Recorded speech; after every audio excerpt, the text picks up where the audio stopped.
Bago natin mahuli ang mga isdang ito, kailangan din magpahinga at magpa-spa itong bangka. Mga boss, we're going to dive deep into dry docking. Pero relax lang, wala munang tubig. Sa gilid pala ng Pampang. Speaking of dry dock, alam nyo ba kung bakit kailangan ito? Ganito kasi yan.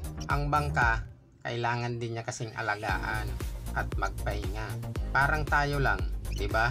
Pagod na sila sa biyahe, so kailangan pumunta sa dry dock area para magpahinga at ma-maintain naman.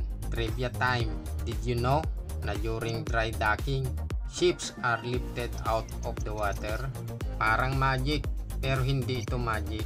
It's pure engineering. Grabe, 'di ba? Pero but in reality, dry docking is very important. Without a ship could rust, magkakaroon ng mga damage or worse, baka lumubog. Kaya ginagawa ang dry dock is like the ultimate spa na gagawin dito sa ship. Lahat ng area ay chine-check at nire-repair at nililinisan din. Kaya all out maintenance yan. Ano nga ba ang nangyayari sa dry dock? Dahil small ship lang tayo, mano-mano or bayanihan pwede na. After that, i-check lahat yung mga anong possible na damage.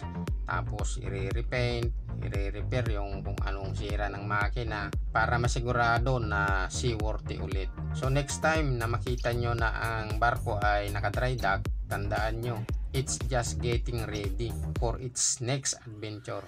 Excited na ulit gumiyahe. After all, kahit barko kailangan din ng may time.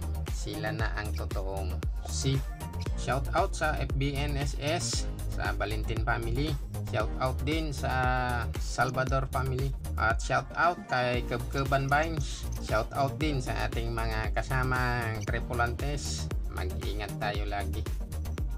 Kung mahilig ka sa mga ganitong videos, huwag kalimutang mag-like, comment, share, at mag-subscribe na rin.